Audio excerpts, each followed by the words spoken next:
Continuously धारावाहिक भाव में आम मैंने माथ्यू पुस्तक ध्यान कर आसलु आज से माथ्यू पुस्तक 6 आम मैंने ध्यान करवा 19 रु धरी आम मैंने 24 पर्यंत किए जड़े आम भितर पाठ करने साहाय्य करेंगे।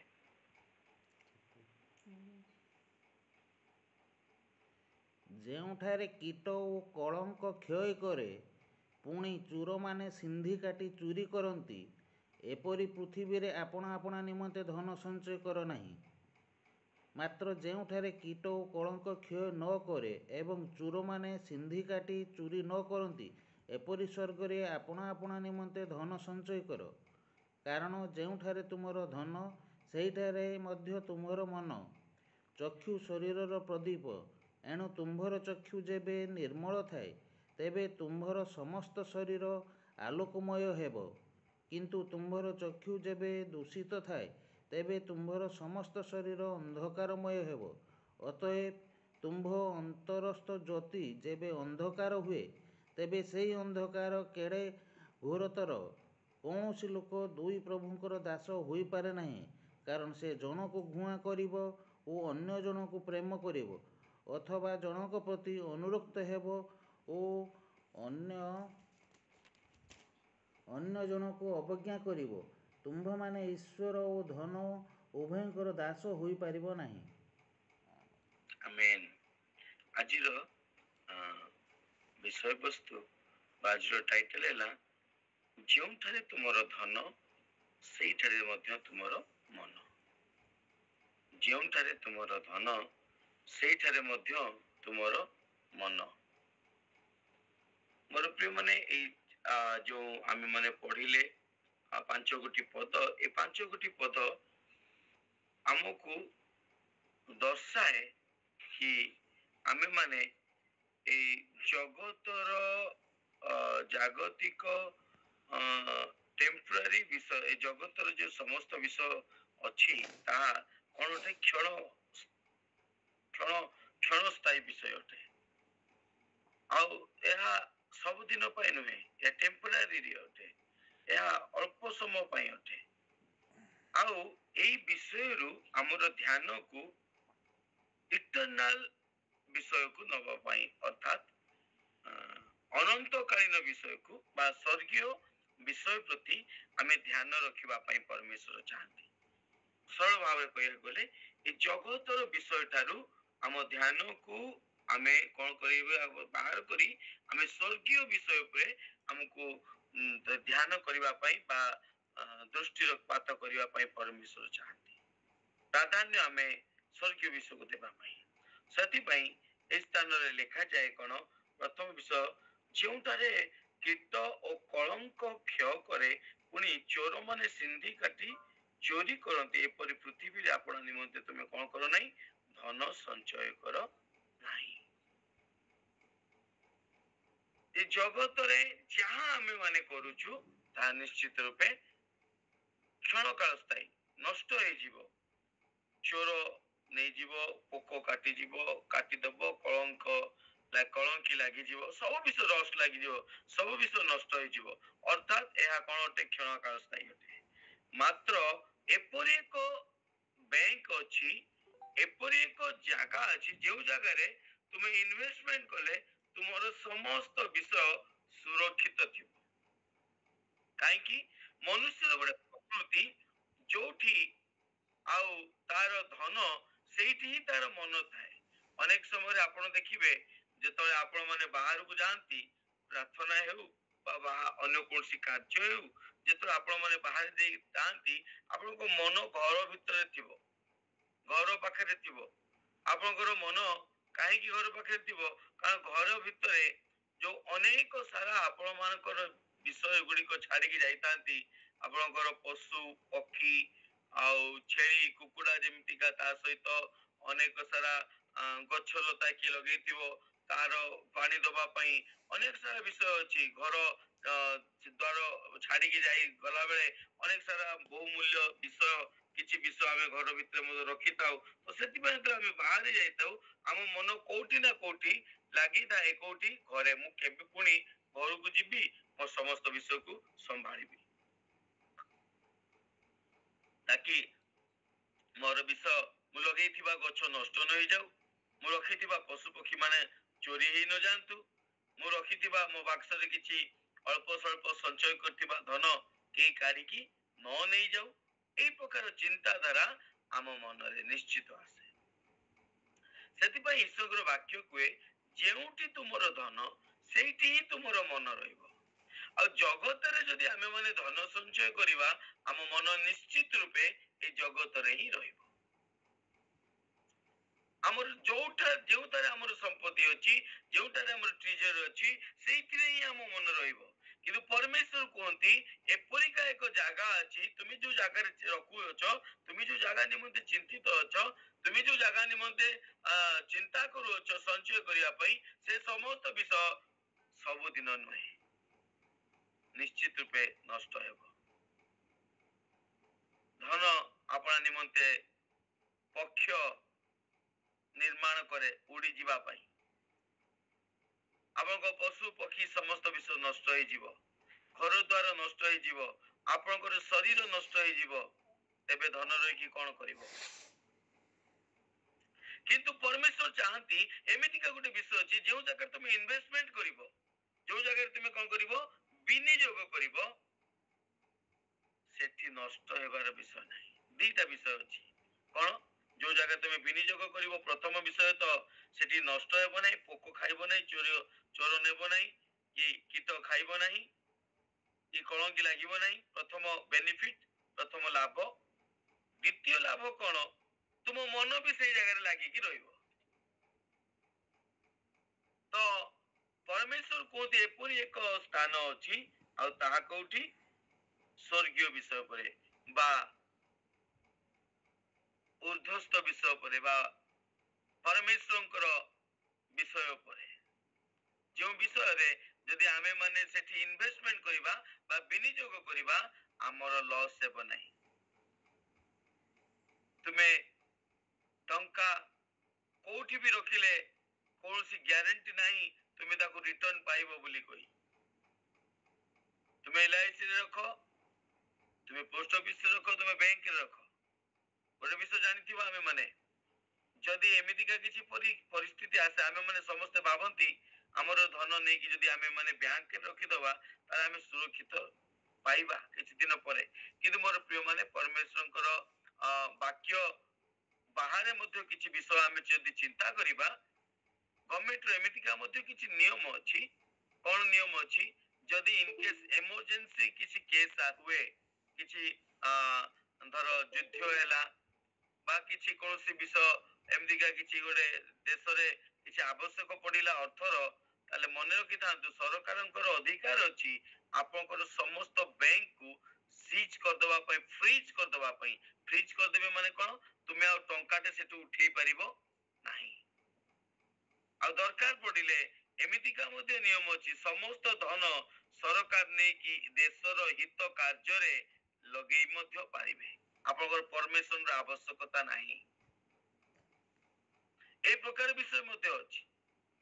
କିନ୍ତୁ ଏପରି ଏକ ଜାଗା ଅଛି, ଯୋଉ ଜାଗାରେ ଆପଣ ନେଇକି ସଞ୍ଚୟ କରି ରଖିଲେ, ସେଠି ଅନେକ ଦିନ ଉତ୍ତାର ହେଲେ ବି ତୁମେ ମାନେ କଣ ପାଇବ? ଫେରି ପାଇବ। ଈଶ୍ୱରଙ୍କର ବାକ୍ୟ ଲେଖାଯାଏ, ତୁମେ ଆପଣ ଭକ୍ଷ୍ୟକୁ ଜଳ ଉପରେ କଣ କର? ବିଞ୍ଚ, ତାହା ଅନେକ ଦିନ ଉତ୍ତାରେ ମଧ୍ୟ କଣ ପାଇବ? ତୁମେ ମାନେ ରିଟର୍ନ ପାଇବ, ଫେରି ପାଇବ। ମୋର ପ୍ରିୟ ମାନେ, ପରମେଶ୍ୱରଙ୍କର ରାଜ୍ୟ ନିମନ୍ତେ ଯଦି ଆମେ ମାନେ ବୁଣିବା, ସ୍ୱର୍ଗୀୟ ବିଷୟ ନିମନ୍ତେ ଯଦି ଆମେ ମାନେ ବୁଣିବା, ଈଶ୍ୱରଙ୍କ ବିଷୟ ନିମନ୍ତେ ଯଦି ଆମେ ମାନେ ଇନଭେଷ୍ଟମେଣ୍ଟ କରିବା, ଆମ ମନ ମଧ୍ୟ ସେଇଠି ରହିବ। ଆଉ ତାହା ଆମେ ମାନେ ନିଶ୍ଚିତ ରୂପେ ଆମ ମାନଙ୍କ ଆଶୀର୍ବାଦର ବିଷୟ ହେବ। ଆଜି ପ୍ରଶ୍ନ ଉଠେ, ଆମେ ମାନେ କେଉଁ ସ୍ଥାନରେ ଇନଭେଷ୍ଟମେଣ୍ଟ କରୁଛନ୍ତି, ବିନିଯୋଗ କରୁଛନ୍ତି? କଣ ବିନିଯୋଗ କରୁଛନ୍ତି? ଖାଲି ଅର୍ଥ ନୁହେଁ। ଈଶ୍ୱର ଚାହାନ୍ତି ঊର୍ଦ୍ଧ୍ୱସ୍ଥ ବିଷୟରେ ଆମେ ମାନେ କଣ କରୁ? ଆମର ସମସ୍ତ ବିଷୟକୁ ବିନିଯୋଗ କରୁ, ଯାହା ଆମେ ଅନେକ କ୍ୱାଣ୍ଟିଟିରେ, ପରିମାଣରେ ଆମେ ମାନେ ତା ଫେରି ପାଇବା। ଆଜି ଆମର ସମୟକୁ କୋଉଠି ବିନିଯୋଗ ଆମେ ମାନେ କରୁଅଛୁ? ଆମ ସମୟ କଣ ঊର୍ଦ୍ଧ୍ୱସ୍ଥ ବିଷୟ ପାଇଁ ବିନିଯୋଗ କରୁଅଛୁ, ନା ଏଇ ଜଗତର ବିଷୟ ନିମନ୍ତେ ଆମେ ମାନେ ପାଇଁ ବିନିଯୋଗ କରୁଅଛୁ? ଆଜି ଆମର ଧନ କେଉଁ ବିଷୟ ନିମନ୍ତେ ବିନିଯୋଗ କରୁଅଛୁ? ଜାଗତିକ ବିଷୟ ନିମନ୍ତେ ନା ସ୍ୱର୍ଗସ୍ଥ ବିଷୟ ନିମନ୍ତେ? ଆଜି ଆମର ଜ୍ଞାନ, ଆଜି ଆମର ସମସ୍ତ ଏଭ୍ରିଥିଙ୍ଗ ଯୋଉ ବିଷୟ ଆମ ପାଖରେ ଅଛି, କେଉଁ ବିଷୟ ନିମନ୍ତେ ଆମେ ତାକୁ, କେଉଁ ବିଷୟରେ ଆମେ ତାକୁ କାର୍ଯ୍ୟରେ ଲଗାଉଛୁ ବା ଇନଭେଷ୍ଟମେଣ୍ଟ କରୁଛୁ, ଆମେ ଭାବୁଛୁ ଆଉ ଆମେ ଲାଭବାନ ହେବା ବୋଲି କହିକି। ପରମେଶ୍ୱର କୁହନ୍ତି ଜଗତର ବିଷୟ କ୍ଷଣ କାଳ ସ୍ଥାୟୀ, ତା ନିଶ୍ଚିତ ରୂପେ କଣ ହେବ? କୀଟ ଖାଇଯିବ, କଳଙ୍କ ଲାଗିଯିବ, ନଷ୍ଟ ହେଇଯିବ। କିନ୍ତୁ ଯଦି ଆମେ ମାନେ ଈଶ୍ୱରଙ୍କ ବିଷୟ ନିମନ୍ତେ ଇନଭେଷ୍ଟମେଣ୍ଟ କରିବା, ପ୍ରାର୍ଥନାରେ ଇନଭେଷ୍ଟ କରିବା, ବାକ୍ୟ ଧ୍ୟାନରେ ଇନଭେଷ୍ଟମେଣ୍ଟ କରିବା, ଉପାସନା କରିବାରେ ଇନଭେଷ୍ଟମେଣ୍ଟ କରିବା, ଖ୍ରୀଷ୍ଟଙ୍କ ତୁଲ୍ୟ ଦୟା କରିବାରେ, ପୁଣି ଖ୍ରୀଷ୍ଟଙ୍କର ରାଜ୍ୟ ନିମନ୍ତେ ଯଦି ଆମେ ମାନେ ବିନିଯୋଗ କରିବା, ତାହେଲେ ମୋର ପ୍ରିୟ ମାନେ ଆଜି ନହେଲେ ବି ଅନେକ ଦିନ ଉତ୍ତାରେ ଆମର କେହି ନେବ ନାହିଁ, ମାତ୍ର ଆମେ ବହୁ ଗୁଣରେ ତା ଫେରି ପାଇବା। ମୋର ପ୍ରିୟ ମାନେ, ଆଉ ସେ ସ୍ଥାନରେ ଆମ ମନ ମଧ୍ୟ କଣ କରିବ? ଲାଗି ରହିବ। ତ ପରମେଶ୍ୱରଙ୍କ ବାକ୍ୟ କୁହେ, କେଉଁ ସ୍ଥାନରେ ତୁମ ମନ ଆଜି ଲାଗିଛି? ତୁମେ ଜାଗତିକ ବିଷୟ ନିମନ୍ତେ ମନ ତୁମ ଲଗେଇଛ, କାହିଁକି? ତୁମ ସେଇଠି ତୁମେ ସଞ୍ଚୟ କରିବା ପାଇଁ ଚାହୁଁଛ। କିନ୍ତୁ ପରମେଶ୍ୱର ଚାହାନ୍ତି ଆଉ ଏକ ସ୍ଥାନ ଅଛି, ଯେଉଁ ସ୍ଥାନରେ ଆମକୁ ସଞ୍ଚୟ କରିବାର ଆବଶ୍ୟକତା ଅଛି। ସେଥିପାଇଁ ଲେଖାଯାଏ ଚକ୍ଷୁ ଶରୀରର ପ୍ରଦୀପ, ଅର୍ଥାତ୍ ଚକ୍ଷୁ ଶରୀରର ପ୍ରଦୀପ। ଯଦି ତୁମର ଚକ୍ଷୁ ନିର୍ମଳ ଥାଏ, ତେବେ ତୁମ ଶରୀର ମଧ୍ୟ ଆଲୋକମୟ ହେବ। ଯଦି ତୁମ ଶରୀର ନା ଚକ୍ଷୁ ଯଦି ଅନ୍ଧକାରମୟ ଥାଏ, ଦୂଷିତ ଥାଏ, ତେବେ ତୁମର ସମସ୍ତ ଶରୀର ମଧ୍ୟ କଣ ହେଇଯିବ? ଅନ୍ଧକାରମୟ ହେଇଯିବ। ଚକ୍ଷୁ ତୁମର ପ୍ରଦୀପ, ଅର୍ଥାତ୍ ତୁମେ କେଉଁ ଦୃଷ୍ଟିରେ ଦେଖୁଛ? ତୁମେ ଜାଗତିକ ଦୃଷ୍ଟିକୁ ତୁମ ଚକ୍ଷୁରେ କଣ ତୁମେ ଜଗତ ବିଷୟ ନିମନ୍ତେ ଖାଲି ଦେଖୁଅଛ, ନା ଉର୍ଦ୍ଧ୍ୱସ୍ଥ ବିଷୟକୁ ମଧ୍ୟ ଦେଖୁଅଛ? କୋଉ ବିଷୟଟା ତୁମ ପାଇଁ ଲାଭଦାୟକ, ତୁମେ କେମିତିକା ଦେଖୁଅଛ? ଅନେକ ସମୟରେ ଆମେ ମାନେ ଦେଖୁଥାଉ କୋଉ ବିଷୟକୁ? ଜାଗତିକ ବିଷୟକୁ, ଜଗତର ବିଷୟକୁ ଆମେ ଅନେକ ସମୟରେ ଆମେ ମାନେ ଧ୍ୟାନ କରୁ, ଆମେ ମାନେ ଦେଖୁଥାଉ, ଆମ ଚକ୍ଷୁ ସବୁବେଳେ ସେମିତିକା ଖୋଜୁଥାଏ।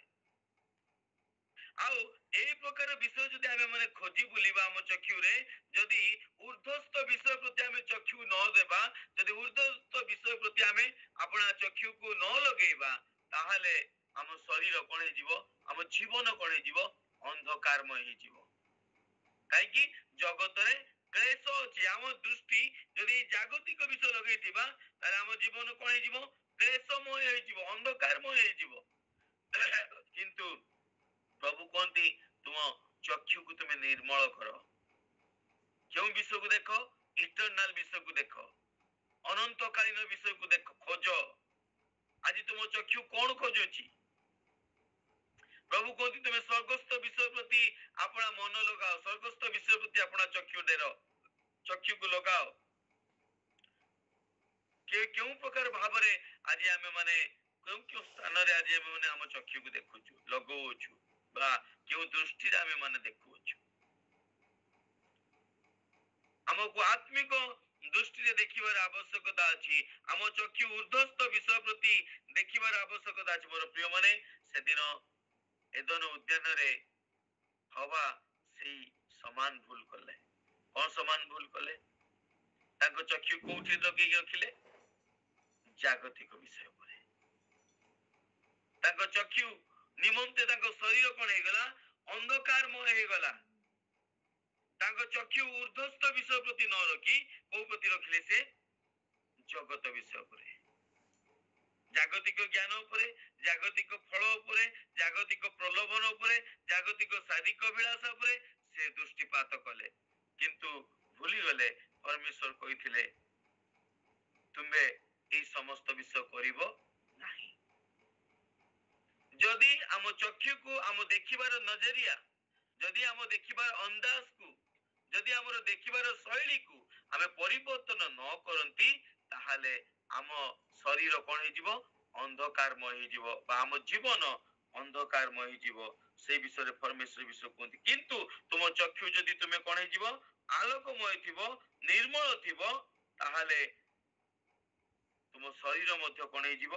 ଆଲୋକମୟ ହେଇଯିବ। ଚକ୍ଷୁ ମଣିଷର ଚକ୍ଷୁ ବହୁତ ଗୁରୁତ୍ୱପୂର୍ଣ୍ଣ ବିଷୟଟେ। କାହିଁକି এই চক্ষু দ্বারা ହିଁ ଆମେ ମାନେ ପାପ କରିଥାଉ। এই ଚକ୍ଷୁ ଦ୍ୱାରା ହିଁ ଆମେ ମାନେ ପରୀକ୍ଷିତ ହେଇଥାଉ। এই ଚକ୍ଷୁ ଦ୍ୱାରା ହିଁ ଆମେ ମାନେ ପ୍ରଲୋଭିତ ହେଇଥାଉ। এই ଚକ୍ଷୁ ଦ୍ୱାରା ହିଁ ଅନ୍ୟର ବିଷୟକୁ ଆମେ ମାନେ ଲୋଭ କରିଥାଉ। এই ଚକ୍ଷୁ ଦ୍ୱାରା ହିଁ ଅନ୍ୟ ସହିତ ନିଜକୁ କମ୍ପେୟାର କରିଥାଉ। এই ଚକ୍ଷୁ ଦ୍ୱାରା ହିଁ ଆମେ ମାନେ ଅନେକ ବିଷୟ ପ୍ରତି ଆସକ୍ତ ହେଇଥାଉ। ଚକ୍ଷୁ ମୋର ପ୍ରିୟ ମାନେ ଶରୀରର ପ୍ରଦୀପ ଅଟେ। ଆଉ ଚକ୍ଷୁ ଯଦି ନିର୍ମଳ ନଥିବ ତୁମ ଏଣ୍ଟାୟାର ଜୀବନ ଶରୀର ମାନେ ଏଣ୍ଟାୟାର ଜୀବନ କଣ ହେଇଯିବ? ନର୍କଗାମୀ ହେଇଯିବ। ଆମକୁ ସେଥିପାଇଁ ସବୁବେଳେ ଊର୍ଦ୍ଧ୍ୱ ଦୃଷ୍ଟି କରିବାର ଆବଶ୍ୟକତା ଅଛି।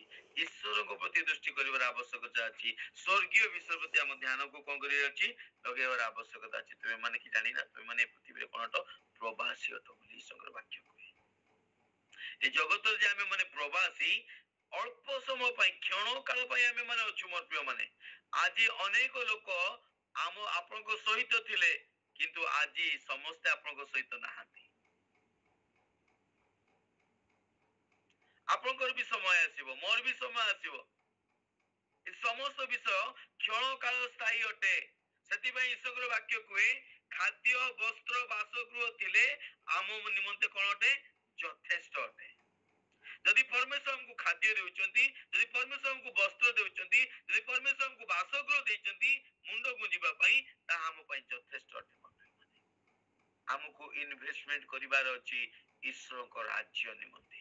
ଆମକୁ ବିନିଯୋଗ କରିବାର ଅଛି ଈଶ୍ୱରଙ୍କ ରାଜ୍ୟ ନିମନ୍ତେ।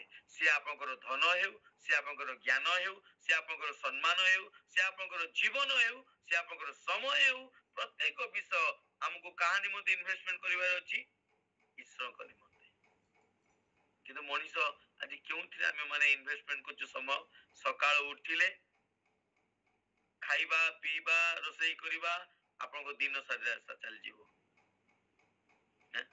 ଥରେ ରୋଷେଇ କରିବେ କରିକି ଖାଇଲେ ଚଳିବ, ମାତ୍ର ଦିନକୁ 4 ଥର ରୋଷେଇ କରିବେ। ଆଉ ରୋଷେଇ କରିବା ପାଇଁ ମାର୍କେଟିଂ କରିବା ସମୟ ଅଲଗା,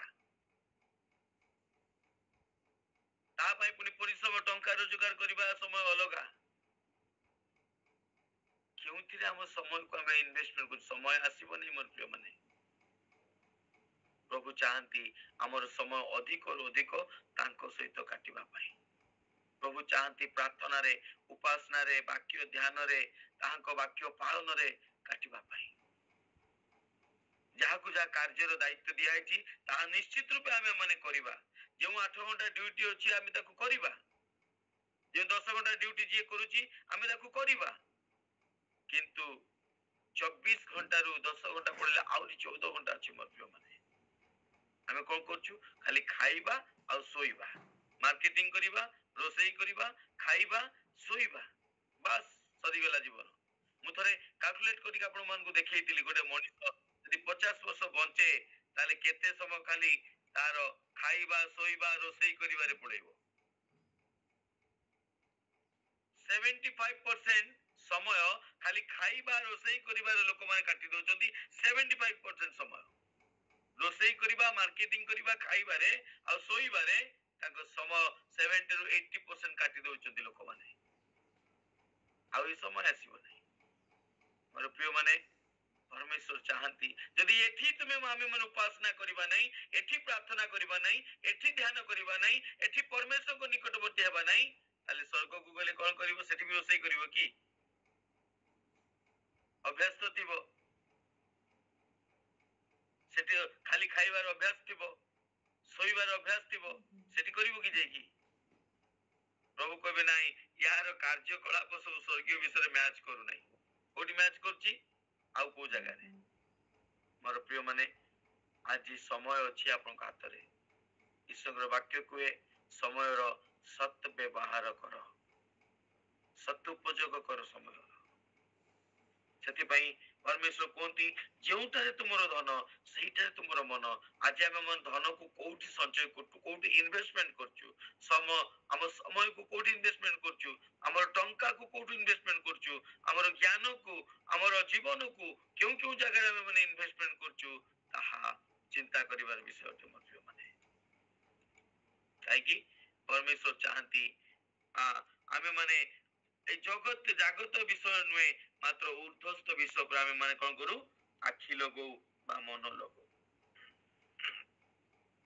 देखा जे तापरे दुई जने लोक केवल केबे दुई प्रभुर दास हेई परिबो नाही अनेक समय आमे माने भाबिताऊ आउ मु एपट भी करिवि सेपट भी करिवि किंतु परमेश्वर कोंती ईश्वर वाक्य कुए तुमे दुई प्रभुर दास हेई परिबो नाही केबे भी आमे दुई प्रभुर दास हेई परिबा नाही तुमे जण को प्रेम करिवो आउ जण को घृणा करिवो जेउ धन आउ ईश्वर ए दुईटी विषय तुमे माने दास हेई परिबो नाही खाइबा आउ ईश्वर दुई प्रभुर दास हेई परिबो नाही टंका रोजगार करिबा आउ ईश्वर दुई प्रभुर दास हेई परिबो नाही सोइबा आउ ईश्वर दुई प्रभुर दास हेई परिबो नाही तुमे जणक कथा को मानिबो जणक अबाध्यता करिबो ए निज विषय देखंतु यदि आपण आपण कहबे हां नाही मोर प्रभु ईश्वर भी हेबे आ मोर प्रभु मोर शरीर को निद भी हेबो दुई प्रभु दास हेई परिबेनी आपण को निद कहबो तू सो परमेश्वर को भी उठी की प्रार्थना कर कहा कथा सुनिबे कहा कथा सुनुचंती केबे दुई प्रभु दास हेई परिबेनी सेति पई तो यीशु कहले मनुष्य केवल रोटी रे बंचिबो नाही आपण दुई प्रभुर दास हेई परिबेनी ईश्वरर वाक्य पुनी रोटी दुईटा प्रभुर दास आपण हेई परिबे नाही आपण आइदर रोटी को प्रेम करिवे और ईश्वर वाक्य को प्रेम करिवे मोर प्रिय माने रोटी को प्रेम कले निद मिलिबो नरक मिलिबो किंतु ईश्वर को वाक्य को प्रेम कले कोन मिलिबो रोटी मिलिबो प्रथमे तांको राज्य धार्मिकता अन्वेषण करो तहिरे समस्त विषय तुमको दिया जीव ईश्वर वाक्य को कहे प्रथमे तांको राज्य धार्मिकता प्रथमे ऊर्ध्वस्त विषय प्रथमे प्रार्थना प्रथमे उपासना प्रथमे ईश्वरीय विषय बा स्वर्गीय विषय प्रति तुम यदि ध्यान करिवो तांको राज्य विषय यदि तुम ध्यान करिवो परमेश्वर कहंती समस्त विषय कोन करिवो तुमको दिया जीव रोटी भी मिलिबो निद भी मिलिबो खाइबा भी मिलिबो बाकी समस्त विषय कार्य भी मिलिबो सब विषय भी मिलिबो किंतु हमें माने उल्टा करू जेतले कार्य नथिबो हमें माने प्रार्थना करू अन्वेषण करू ऊर्ध्वस्त विषय किंतु प्रभु को अनुग्रह जेतले चाकरी मिल जीवो काहा को मनोनीत करिबा खाइबा को सोइबा को आउ किछि विषय को मोर प्रिय माने समय थाउ थाउ हमें चेतना पाइबार आवश्यकता अछि प्रभु कोंती ओ विषय तुम इन्वेस्टमेंट करछो ओ विषय इन्वेस्टमेंट करछो अनेक समय रे हमें माने भाबू ऐसा हमर प्रार्थना न कले कोन हो हमें माने कोन करबा इजी प्रोसेस अछि हमें माने वीडियो देखि देबा इट्स ओके ठीक अछि हमें माने वीडियो देखि परिबा किंतु वीडियो देखिला बेले आपण प्रार्थना करिवे की आपण कोन ध्यान करिवे की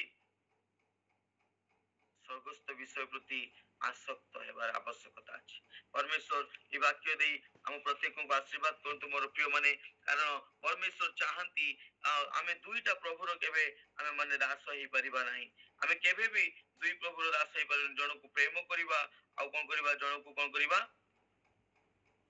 घृणा करिबा काई की ए जागतिक विषय कोनटे ए फिजिकल जो शारीरिक पोजीशन लाइक धन कपड़ा बाकी सुना गहना ये सकल विषय कोनटे जागतिक विषय आम मन कोठी लगी आजिकल ये विषय ही बेसी लगी किंतु मन रखता ए विषय कौन हो नष्ट हो चोर नहीं जीव आप मेचे गहना करदे रखी गोटे दिन कुआडे बाहर जाइए आसला को फांका कौन करेंगे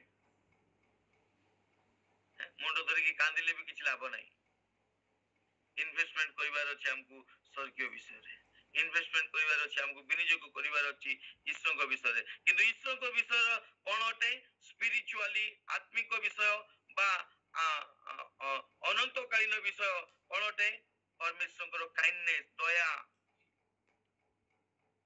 दया ईश्वर राज्य विषय को विषय परमेश्वर अन्वेषण करिवा एला स्वर्गीय विषय अटे कृष्ण को अन्वेषण करवा ए हला स्वर्गीय विषय अटे मोर प्रिय माने सेति आपनको चक्षु को मध्य निर्मल करिवार आवश्यकता अछि हम चक्षु जदि हम निर्मल न करिबा जदि हम माने से स्वर्गीय विषय को न देखिबा ए जगत विषय को हम माने देखुतबा ताले ए जगत को विषय रे ही हम माने इन्वेस्टमेंट करिया पई प्रस्तुत हवा बा विनियोग करिबा हम समय को हम धन को ज्ञान को ए जगत रे हम माने रखि देबा किंतु हम चक्षु को कोन करिया अछि निर्मल करिवार अछि चक्षु रिप्रेजेंट करे हमर फोकस को हम केमितिका देखुछु हम लक्ष्य को हम केमितिका देखुछु हम चक्षु आजी हेल्दी अछि ना खराब अछि दूषित अछि जार हेल्दी चक्षु जार सुस्थ चक्षु से कोन देखिबो स्वर्गस्थ विषय को आ जार दूषित आखि से कोन देखिबो दूषित विषय को आ चक्षु देकी कोन करिवो आपनको शरीर स्वर्ग को जीवो ना नरक को जीवो चक्षु ही डिसीजन नबो ए चक्षु द्वारा ही हमें माने विचारित हेबा सेति पई मोर प्रिय माने हमें माने चिंता करिवार आवश्यकता अछि केउ विषय को हमें माने प्राधान्य देउछु कोन जागतिक विषय को ना स्वर्गीय विषय को कारण परमेश्वर कहंती हमर चक्षु को हमर इन्वेस्टमेंट को हमर लक्ष्य को ए जगत रु नै की कोठी की परमेश्वर को जीवा पई जगतर फेरिबा पई आ परमेश्वर को जीवा पई तबे मोर प्रिय माने ए वाक्य दे प्रभु हमको आशीर्वाद करंतु आसो हमें माने प्रार्थना करिबा आजिर दिनटी हमें माने केउ स्थान रे हमर मन रखिबा केउ स्थान रे हमर लक्ष्य रखिबा ए विषय प्रति सचेतन हेबा काहे कि जेउटारे तुमरो धन सेइठारे तुमरो मन जदि तुमे अधिक समय परमेश्वर प्रति रखिबा अधिक समय जदि